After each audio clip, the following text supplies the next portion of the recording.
Hello, movie lovers, and today, hello, movie lovers who like to buy Blu-rays when they're on sale, because yesterday Kino started their spring sale. It goes from March 24th yesterday up till April the 19th. If you buy $50 or more, you will get free shipping. Unfortunately, they only ship to the U.S. and to Canada. But it's a great group of movies. I think there's some like 800 titles, and I'm going to show you some of my favorite releases from Kino over the last couple of years. And but before I start that, I was looking through all the list real early this morning, and one title that really stood out that I don't have was Tinker Tailor Soldier Spy, the 4K UHD, which is on sale now for only $13, and that's a recent release. I think it's only like 2 or 3 weeks ago that this is the Gary Oldman one from the 20 teens, a movie I like a lot, so I'll probably be purchasing that when I finally get around to placing my order, though I imagine that one might go out of stock pretty quick. The films that I'm going to be talking about are favorite films. These are not like the classics of the classics. I don't think any of these are really canon films, but they're the kind of under the radar movies that I enjoy much more at this stage of my life. I'm enjoying these kind of films a lot more than I do the canon, which I probably because I'm so overly familiar with them. And they range anywhere from, I think, about $7 to $10, whereas their normal price would be like $15 to $20. So it's substantial savings, especially if you buy, in bulk. The first one is from 1949. This is Alias, Nick Beale, starring Ray Milland and Thomas Mitchell, Audrey Totter. It's a story about Faust coming down to a very idealistic politician. He makes a deal with him. The politician struggles with the idea of, well, I'm going to win, but I'm going to do good things. So there's a real tension in this film. Ray Milland is absolutely great as Mephistopheles, the devil.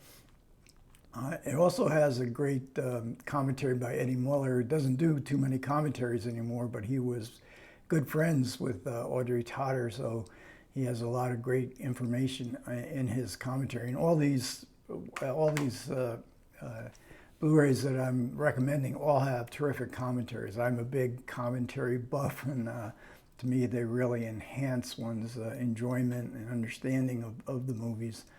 And the next up is from 1970, and Soon the Darkness. And this is one of those movies that just falls totally under the radar. Stars Pamela Franklin, who was one of my favorites from The Innocents, that when she was real little, that she made in 1960. So this is 10 years later, and it's a story of two girls cycling through France, and one of the girls disappears. There's a killer on the loose, but we're out in the flat French countryside.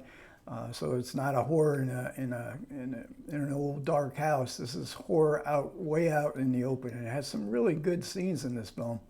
And Pamela Franklin is very good, as is Michelle Dautrice, who plays the girlfriend that disappears. And this has a commentary by Troy Howarth, but also Brian Clemons is on board with him. And Brian Clemons was the co-writer producer in Soon the Darkness. His name was always familiar to me because he was one of the writers, and I think he even produced The Saint, Roger Moore's The Saint. Next up, another English movie with a child star, The Chalk Garden.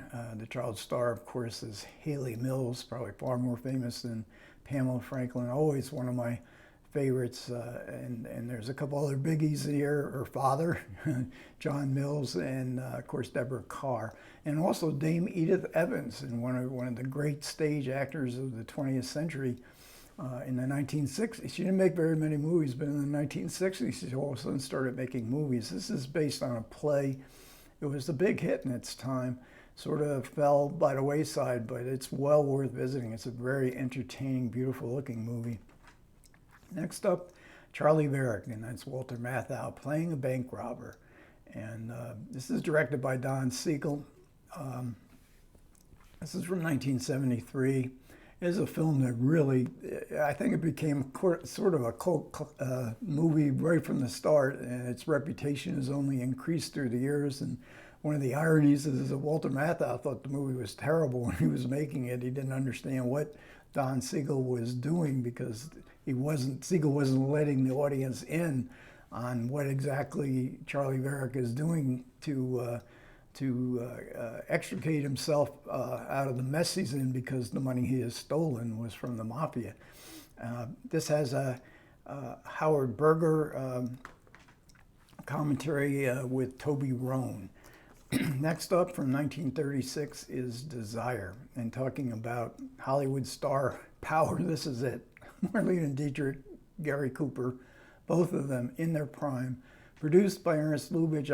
If I'm remembering right, he was supposed to direct this film, but he suddenly got appointed the head of the studio at Paramount. So Frank Borzage came along to make the film, and it's a beautiful. If you know Borzage, you know Lubitsch. It's a great to see who contributes what. I think the romance is much more intense under Borzage than some of the kind of more joking kind of, although there's lots of jokes here as well. But there's a great sequence where a night of amorous love, the morning after the night of amorous love, that the kind of things that Hollywood directors tried their best to get away with. Two commentaries on Desire, one by David Del Valle and one by Sam Dagan. Sam Dagan, one of my favorite commentators. Next up, 1967's Diabolically Yours. Star power again, and Alain Delon. And this was and Senta Berger. If you think Alain Delon is good looking, he certainly is. Maybe the best looking actor in motion picture history. Senta Berger gives him a run for his money in the beauty department here. It's a strange story of amnesia. It was Julien Duvivier's last film, a much honored French film director. And it was just panned by the critics. Nobody liked it. I think it's again absolutely gorgeous movie. It was filmed in some rural mansion, and I mean the set design, the exteriors, the interiors are absolutely fabulous, as well as the two stars in the movie. And next up, and I forget, I don't think I mentioned Howard Berger and Nathaniel Thompson together on the commentary. Next up is from 1970, and this is Diary of a Mad Housewife. And it stars Carrie Snodgrass. Richard Benjamin and Frank Langella are the two men in her life, and they're just absolute bastards, forgive my language. But Carrie Snodgrass, what a terrific, this is a really signature performance by an actress in 1970. And she didn't make many movies, and she sort of retired for a while. She was living with Neil Young, and they had a child with disabilities, and she sort of gave up acting. And then when she came back, it wasn't quite the same. But she had a really unique style, and this is one. It's a great template of feminism in the 1970s, and a very, very entertaining movie. And Diary of a Mad Housewife, again, Howard Berger, and he has a couple friends along with him for the commentary. Next up, 1988, Bellagro Beanfield War. And this is directed by Robert Redford. I think it's the second movie that he directed after Ordinary People that won all the Oscars. This movie just faded away quickly.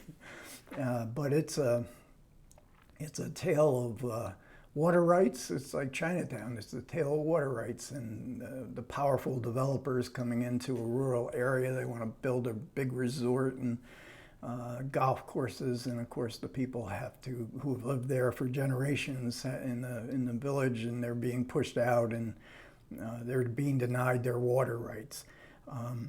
Very entertaining movie. It's an ensemble piece. There's a lot of really good people in this cast, and it's highly recommended. And Daniel Kremer again with Chick Venera on the commentary. It's a really good one because Chick Venera was one of the main stars of Milagro Beanfield War. So this was many years later looking back on it, and he was a really good interview. So that's an excellent commentary. Next up, 1943, No Time for Love. And Claudette Colbert movies have been released, especially the comedies. A whole lot of them have been released by Kino in the last couple of years. And this one is the one that kind of sticks in my mind because Frederick Berry, as you see on the cover here, is really buff. There's a great scene in this film, and this is one of their last, I think, before, I think they had one more, maybe one more or maybe two more after this, but they made, I believe, 7 movies together. But there's a great scene that Fred MacMurray is playing a part of a crew that's digging a tunnel for a subway, and they hit water, and Claire Colbert is a photographer. She's down in the subway tunnel with them, and the two of them just get enmeshed in a wall of mud, actual mud. And here's Claudette Colbert. She was really game. It's a great sequence, very funny sequence. I would recommend all the Claudette Colbert movies that Kino puts out, but I think this might be my favorite one. Nick Pinkerton with a really good commentary in this one. The next one, there's only a dozen, so there's only 3 more to go. And the next one's The Road to Selena. And I really love this movie. I saw it when it came out, and it was just sort of thrown away movie, and I just loved it. It's one of those strange family, kind of crazy family relationships, and it stars, that's Rhea Hayworth in one of her last roles, Robert Walker Jr., son of Robert Walker. But the real star of this movie is Mimsy Farmer. If you're a Mimsy Farmer fan, you gotta see this movie. I mean, she is so much. Just as Carrie Snodgrass is sort of an emblem of 1970, I think so is Mimsy Farmer. She's absolutely superb in this. And her talent for what it is, I mean, I'd argue she's a great actress, but she was made to be photographed, and especially in 1970. And again, we get Howard Berger and a bunch of his friends on a commentary. So second to last, 1946, is The Spiral Staircase with, and this is a Robert Siedmak film, and he was one of the great film noir directors. This is one of my favorite film noirs, and it's family film noir, gothic noir. It stars Dorothy McGuire, George Brent, Ethel Barrymore, and one of the stars of the film is the cinematographer Nicholas Musaraka, who is one of the RKO's great. So many of the great RKO movies and film noirs, it's like Out of the Past, was photographed by Musaraka, and this is an absolutely fantastic looking film. I mean, if you don't like black and white, after you watch Nicholas Musaraka, I don't know what to say, because his photography is sensational in this. And we get a commentary by my favorite film historian of our contemporary times, Imogen Sarah Smith, and it's fantastic commentary. Last, but certainly not least, is a Western. I had to throw a Western in there, Yellow Sky. And this stars Gregory Peck, Richard Widmark, and I believe his second role. He's very good. He's not the hero. He's still in his anti-hero mode. Gregory Peck is really good. I mean, this is a Western with great location photography, desert locations, rocky mountains or rocky hills where some great gun battle takes place. The commentary is by William Wellman Jr. William Wellman directed the film, one of the legendary Hollywood directors, Wild Bill Wellman, they used to call him. And William Wellman Jr. was on the set. I think he was maybe around 12 years old when the film, but he remembers it very well, and he gives a really excellent commentary. Okay, so that'll wrap up this little segment of recommendations for this current Kino sale. Comments are welcome. Love to know what you're getting in the sale. I haven't really decided yet what I'm going to be getting, but like I say, comments are welcome. You guys take care.